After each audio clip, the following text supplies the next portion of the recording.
जिस प्रकार से एक विद्यार्थी अपने रिजल्ट का इंतज़ार करता है, परीक्षा में उसने जो मेहनत करी और उस मेहनत के फल को रिजल्ट के रूप में वो पास हुआ है या नहीं उसका इंतज़ार करता है, उसी प्रकार से जब भक्त ईश्वर की आस्था करता है, ईश्वर की गुणगान करता है, ईश्वर की पूजा पाठ करता है, वह भी अपने रिजल्ट की इंतज़ार करता है। मगर साथियों, विद्यार्थी और भक्त के रिजल्ट में देरी क्यों होती है, जबकि विद्यार्थी का रिजल्ट 1 वर्ष के अंदर आ जाता है, जबकि भक्त का रिजल्ट कई वर्ष लग जाते हैं, जबकि ऐसा नहीं होना चाहिए। साथियों, आप सभी को जय भीम, नमो बुद्धाय, जय भारत, जय संविधान। मैं अरुण कुमार सिद्धार्थ लाइव की ओर से आप सभी का बहुत बहुत स्वागत करता हूं, अभिनंदन करता हूं। और साथियों, आज का जो विषय है हमारा विद्यार्थी और भक्त की परीक्षा का फल। तो साथियों, जब आप सभी मेहनत करते हैं, कर्म करते हैं, तो उसके फल की आपको चिंता होती है, क्योंकि जो आपने कड़ी परिश्रम करके, जो मेहनत करके आपने काम किया है, यदि उसका रिजल्ट आपका उचित समय में नहीं मिलता है तो आप के जीवन में उसका बहुत ही असर पड़ता है। साथियों, एक उदाहरण के रूप में आप समझ सकते हैं कि जब एक परीक्षा में बैठा हुआ विद्यार्थी अपने पेपर देता है, एग्ज़ाम देता है, तो वह उस एग्ज़ाम की तैयारी कड़ी मेहनत से करता है और जो भी उसने स्कूल में 1 वर्ष के बीते हुए समय में अपने स्टडी में, अपने अध्ययन से और अपने गुरुजनों के पढ़ाए हुए शिक्षा को अध्ययन किया है, उसका जो है परिणाम उसके रिजल्ट के रूप में आता है। तो साथियों, विद्यार्थी बहुत मेहनत कर परीक्षा में बैठता है और अपने रिजल्ट का वह परीक्षा के बाद इंतज़ार करता है। उसी प्रकार से जब एक भक्त पूजा पाठ करता है, उसके ईश्वर का धार्मिक आस्था के रूप में गुणगान करता है, चाहे वो कीर्तन के रूप में हो, चाहे वो जागरण के रूप में हो, चाहे मंदिरों में प्रसाद चढ़ाने के रूप में हो, चाहे व्रत त्योहारों के रूप में हो, वह निरंतर सुबह शाम ईश्वर की आस्था में मगन रहता है। मगर साथियों, उसे फल बहुत ही देर में मिलता है, यहाँ तक कि शायद हो सकता है उन्हें मिलता भी नहीं है। किसी को कई वर्ष बीत जाते हैं और किसी को वह फल मिलता भी है ईश्वर के द्वारा या नहीं, इसका हम कुछ नहीं कह सकते। जैसे कि जितने भी धार्मिक लोग होते हैं और या जितने भी वेद ग्रंथ होते हैं, जैसे कि भागवत गीता में भी लिखा है कि कर्म करो, फल की चिंता मत करो, ऐसा उसमें बताया गया है। तो साथियों, जबकि तथागत बुद्ध ने और डॉक्टर अम्बेडकर जी ने कहा है कि जो आप कर्म करते हो और आपको वो फल नहीं मिलता है, तो उसके विषय में आपको ज़रूर विचार करना चाहिए, ज़रूर सोचना चाहिए और अध्ययन करना चाहिए कि हमारी कमी कहाँ रह गई है, हमें उसका फल क्यों नहीं मिला, जबकि हमने कड़ी मेहनत की है, अध्ययन किया है। तो साथियों, यूँ ही दूसरी ओर बाबा साहब डॉक्टर भीमराव अम्बेडकर जी ने भारतीय संविधान के माध्यम से आपको अधिकार दिया है कि यदि आप कर्म करते हो, यदि आप मेहनत करते हो, चाहे आप कारखाने के रूप में हो, चाहे आप जो है सरकारी विभाग में हो, चाहे केंद्रीय सरकारी विभाग में हो, चाहे आप मेहनत मजदूरी कर रहे हो, यदि आपको उसकी मेहनत का फल आपको नहीं मिल रहा है और चाहे वो उसके रुपये के रूप में, आर्थिक रूप में आपको नहीं मिलता है, तो आपको अधिकार मिला है कि आप लेबर कोर्ट में जाकर अपने उस फल को पाने के लिए संघर्ष करके उस फल को प्राप्त कर सकते हैं अपने अधिकारों के तहत। तो साथियों, दोनों में अंतर देख लीजिए कि जो धार्मिक आस्था और ईश्वर में विश्वास रखने वाले लोग हैं, जो वेद ग्रंथों में विश्वास रखने वाले लोग हैं, वह कहते हैं कि फल की चिंता मत करो, रिजल्ट अब कर्म करते रहो। तो साथियों, क्यों नहीं करें, फल की चिंता क्यों नहीं करेंगे? हम जो आज जीवन जी रहे हैं, हम आज जो नौकरी करते हैं, हम अपने जीवन में जो सुख सुविधा प्राप्त कर रहे हैं, वो किस लिए कर रहे हैं? ताकि हम मेहनत कर अपने माता पिता अपने बच्चों को, अपने परिवार के लिए सुख सुविधाओं को प्राप्त कर सके। और यह तभी होगा जब हम कर्म करेंगे और उसका फल हमें मिलेगा। तो साथियों, जब आपको फल मिलेगा तभी तो आप कुछ कर सकते हो।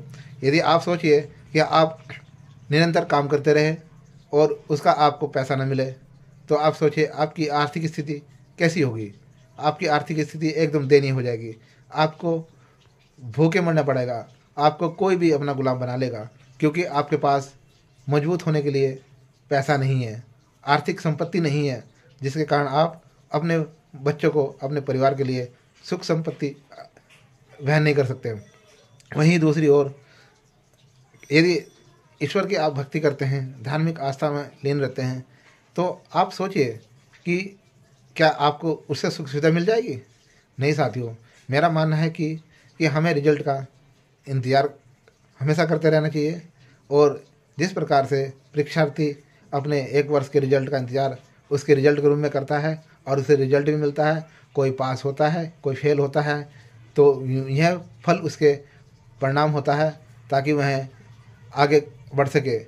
मगर साथियों, जो ईश्वर की आराधना करते हैं, जो पूजा पाठ करते हैं, जो मंदिरों में प्रसाद चढ़ाते हैं, उन लोगों को मैं यही कहना चाहूँगा कि आप ये धार्मिक, ये आडंबरवादी, पाखंडवादी विचारधारा के गुलाम ना बनकर आप उस पर विचार करें, मंथन करें कि आप इतनी मेहनत कर आप इतनी आस्था कर आप इतना पूजा पाठ कर भी आपको वो फल आपको कई साल कई वर्षों में मिल रहा है, पता नहीं मिलता भी है, नहीं मिलता है। तो साथियों, आपको जागरूक होना पड़ेगा, क्योंकि आप जो मेहनत करते हैं वो आपके शरीर के माध्यम से और परिवार के लिए करते हैं। तो साथियों, हम आपसे यही कहना चाहेंगे कि ये धार्मिक आस्था में जो विश्वास रखते हैं, जब पूजा पाठ करने के बाद भी उनके परिवार पर संकट आता है, उनके खुद पर संकट आता है, चाहे वो बीमारी के रूप में हो, चाहे वह कोर्ट के रूप में हो, चाहे वह किसी भी तरह से हो। आप देख सकते हैं जब किसी महिला या किसी युवती के साथ बलात्कार होता है तो उसे कोई भी बचाने नहीं आता, कोई भी ईश्वर नहीं बचाने आता है। जबकि साथियों, ऐसा नहीं है कि वह महिला या युवती, ये उसके अंदर धार्मिक आस्था की भावना नहीं थी, उसने पूजा पाठ नहीं की थी, उसने ईश्वर को नहीं माना था।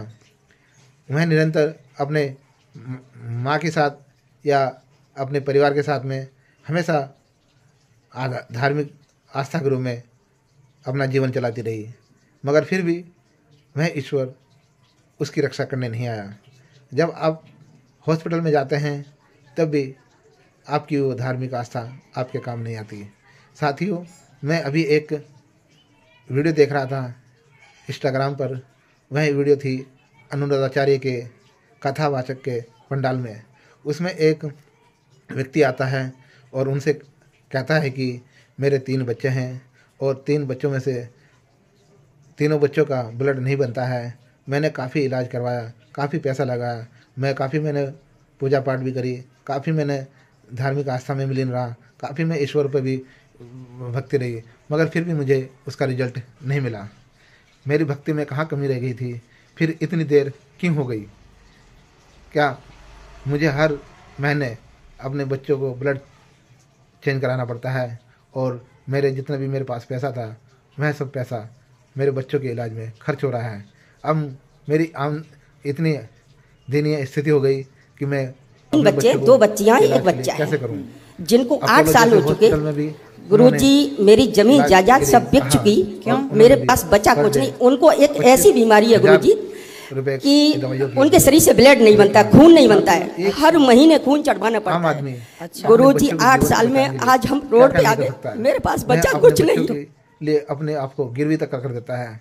वह अपने बच्चों के जीवन के भविष्य के लिए वह निरंतर पूजा पाठ मंदिर के द्वारा घूमता है, प्रसाद चढ़ाता है, तब भी उसे उसका फल नहीं मिलता है। इतनी देरी क्यों होती है? क्या ये परीक्षा लेने का ये अंदाज है ईश्वर का कि उसे कई वर्ष लग जाते हैं उसे रिजल्ट देने में? साथियों, ऐसा नहीं है। बल्कि यह एक धार्मिक आडंबर है, पाखंडवाद है, अंधविश्वास है, जिसे हमने अपने मन में, मस्तिष्क में, दिमाग में बिठा रखा है। और ये ब्राह्मणवादी व्यवस्था के लोगों ने कूट कूट कर भारतीय लोगों के दिमाग में ये व्यवस्था डाल दी है, ताकि वह इसमें मगन रहे, लीन रहे और हमेशा ईश्वर के प्रति अधीन रहे कि आप अच्छा करोगे तभी ईश्वर करता है, आप खराब करते हो तभी ईश्वर करता है। जब ईश्वर कण कण में है और कण कण में होने के बाद भी ईश्वर सर्वव्यापी है, सब देख रहा है, तो फिर मैं एक बलात्कार युवती की रक्षा क्यों नहीं करता, एक बीमार व्यक्ति की रक्षा क्यों नहीं करता। तो ये सोचने वाली बात है साथियों। मैं यही कहना चाहूँगा, आप जो कर्म कर रहे हैं उसके फल की अवश्य चिंता करें और आपको क्यों नहीं मिल रहा इस पर विचार जरूर करें। यह न सोचें कि कर्म करो और फल की चिंता न करो। ऐसे लोग, मेरा मानना है, मूर्ख है और मैं इसी मूर्खता में अपने आप को बर्बाद कर लेते हैं। साथियों, मुझे पता है कि जो हमारे धार्मिक आस्था रखने वाले लोग हैं, जो ईश्वर के प्रति अपनी आस्था रखते हैं, वो उनको मेरे विचार बहुत कड़वे लग रहे होंगे, मगर साथियों ये एक कड़वी सच्चाई है, ये एक सत्य है जिसको वो समझते तो ज़रूर है मगर उसे अपने जीवन में इम्प्लीमेंट नहीं करना चाहते हैं। ये हकीकत है मगर इसको स्वीकार नहीं करना चाहते हैं, क्योंकि आप सभी को पता है, जब भी कोई आप देखते हैं कि जब भारत में कोई भी चुनाव होता है, चाहे वो नगर पालिका का हो, चाहे वो ग्राम पंचायत का हो, चाहे वो लोकसभा का हो, चाहे वो विधानसभा का हो, तो उसके रिजल्ट घोषित होने के परिणाम निश्चित कर दी जाती है। और उसी प्रकार से चाहे वो विद्यार्थी हो, उसका भी रिजल्ट घोषित होने की तारीख निश्चित कर दी जाती है। जब इनके फल की रिजल्ट घोषित होने की जल्दी हो जाते हैं, तो फिर आप इतने वर्षों तक मेहनत करने के बाद भी, आस्था करने के बाद भी, पूजा पाठ करने के बाद भी आपको उसका फल क्यों नहीं मिलता। साथियों, इस पर विचार करें। और मैं अपने उनसे भी धार्मिक आस्था रखने वाले भाइयों से, बहनों से यही कहूँगा कि आप मुझे गलत ना समझते हुए इस पर विचार जरूर करें, बुद्ध के विचारों को समझें और भारतीय संविधान के अपने हक अधिकारों को भी समझें कि आपको बुद्ध की विचारधारा, भारतीय संविधान आपको हमेशा तार्किक और जागरूक बनाने के प्रति ही सजग करता है, ना कि आपको आडंबर में, पाखंडवाद में, अंधविश्वास में उसे लीन रहने के लिए कहते हैं। तो साथियों, जो आप करोगे उसका आप फल भी मिलेगा और उसकी आपको चिंता भी करनी चाहिए। और जो आडंबरवादी, पाखंडवादी है, वो इसी तरह से चुनिंदा लोगों के बहकाव में रहेंगे और ऐसे धार्मिक ग्रंथों के लिखे हुए कि कर्म करो, फल की चिंता ना करो, ऐसी सोच बनाकर अपना ही हानि कराएंगे, अपना ही नुकसान करेंगे और अपने परिवार के लिए, अपने बच्चों के लिए आर्थिक रूप से उन्हें कमज़ोर करेंगे। इसलिए आप सोचें, समझें और ये तभी होगा जब आप तार्किक रूप से और आप वैज्ञानिक रूप से सोचेंगे, क्योंकि हम लोग मेहनत जो कर रहे हैं, हमें उसका रिजल्ट मिलता है, तभी हम अपने घर को चलाते हैं, अपने बच्चों को शिक्षा अच्छी देते हैं, अपने स्वास्थ्य को सही रखते हैं और हमें तरक्की मिलती है जब हमारा प्रमोशन होता है या कुछ होता है। साथियों, ये सत्य है क्योंकि इसको कोई नकार नहीं सकता। इसलिए साथियों, सजग बने, जागरूक बने और वीडियो अच्छी लगे तो ज़्यादा से ज़्यादा शेयर करें। मेरे विचार अच्छे लगे तो चैनल के कमेंट बॉक्स में अवश्य अपने विचार रखें और चैनल को ज़्यादा से ज़्यादा सब्सक्राइब जरूर करें। जय भारत, जय संविधान, जय भारतीय नागरिक।